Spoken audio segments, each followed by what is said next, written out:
And welcome back to Hannity. Now, for years, the whiny liberal left complained that Republicans haven't worked with President Obama on key issues. But now, let's see, we got a group of liberals, including so-called Hollywood Learjet liberal elites, demanding that lawmakers, quote, obstruct and oppose President-elect Trump. What a bunch of hypocrites. Watch this. Here's what we demand. To the extent that Trump pursues racist, sexist, anti-immigrant, Anti-worker, anti-Muslim, anti-Semitic, anti-environmental policies. we demand that you vigorously oppose him. We expect you to have our backs. To protect our civil liberties. And to use your congressional powers To obstruct. Obstruct, defeat, anything. Anything that violates our core values as diverse Americans. signed the majority. The majority. The majority. The majority. The majority. The majority of the American people. All right, here now with reaction, the vice chair of Donald Trump's presidential inaugural committee and Trump transition team executive committee member, Anthony Scaramucci, and former Trump campaign manager and Avenue Strategies partner, Corey Lewandowski. You're going to be right down the block from the White House. Hope so, yeah. But I think this is important for people to know. You always maintained a relationship with Donald Trump, whether you were in the campaign, out of the campaign. Sure. And you have a friendship with him. Look, it'll be 2 years ago tomorrow when I started working for Donald Trump, when we started planning out this presidential campaign. And in the 18 months I spent working for Donald Trump, you develop a rapport with somebody because we were spending 18 hours a day together. No, by the way, it was you, Hope, and him. And that's what I remember. And an airplane. And an airplane. Yeah, exactly. We were flying around having a lot of fun. Yeah. And it's gotten so big. And look, here's what I've said. I'm not going to go into the administration, even though I had some opportunities to do that. I want to help the president achieve his agenda by being on the outside. That means bringing people together, putting pressure on Congress, making sure his Supreme Court picks, hopefully multiple of those, get done, making sure his cabinet secretaries go through without any problems, making sure we provide middle-class tax relief, which is what his agenda is, repealing and replacing Obamacare. Mike Pence said it well today. Keep the promises. That's right. Keep the promises. If they do that, they'll walk into re-election and the country will be better off. He's not giving himself enough credit, though. Yeah. He was the kindling wood at a very early stage in I saw it. I was there. I witnessed it. And rebar when Agreed. Nobody believed anything.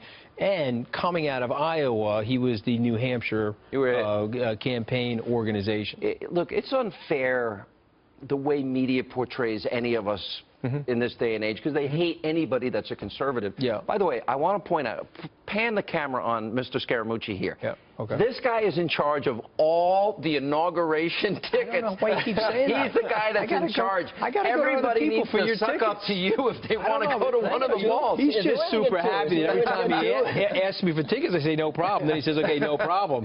Then he says no problem. He doesn't realize the bill I'm sending. No, I understand. No, but are you going to go in? Well, listen, you know, I have said this repeatedly. I love the president. He's been awesome to me and my family. And if the right job materializes for me, Sean, I'm an American patriot like you, and I certainly would consider doing it. What I don't want to do. No administration would ever consider having me because of like 30 years of radio tapes and 21 years on Fox that they'd have to vet through. Yeah, but trust me, we need you on the outside. But what I would say to you is that I would, you know, if the opportunity presents itself, I'll be there. And here's the good news. We've got great people on the outside, we've got great people on the inside, and we are super committed to executing the Donald J. Trump, the President Donald J. Trump I hope plan. Republicans that have shown a lack of backbone and spine over the years. Well, I'm serious. You have a Republican establishment that did not support him. Let's be blunt here. No, Paul Ryan did not do what he should have done for the nominee of the party. Then you've got a Democratic establishment. Then you've got a media establishment that wants to go to war with him. Now, we're talking about these little snowflakes and these Hollywood liberals. Yeah. It's going to be, I believe, a day-by-day chipping away at Donald Trump's credibility to hurt him and destroy his agenda. I agree with some of that, but he's just going to be consistently underestimated by these people, and he's going to crush those people. But I love the Hollywood liberals. Can I tell you why I love the Hollywood liberals? You like their lyrics? Because I love the whole thing with the global warming, and they fly in on the plane, and they say all this stupid stuff about themselves, and they never go anywhere. Yeah. But what I love about it is that the liberal elites in the Democratic Party love them. They love very little else. They don't love the blue-collar workers anymore. They don't love the people that brought them the presidencies of years ago. They love the Hollywood liberal elites, and they love the doctrine of political correctness. So for it's me, interesting you say please that. don't leave the country so that we can continue the focus there, so we can control the House, the Senate, the presidency, and all the state legislatures. Corey, you don't remember this, but at one point I said to you very early on, I'm giving out these statistics on radio and TV every day. 95 million Americans out of the labor force, 50 million in poverty on food stamps, 13 million more on food stamps.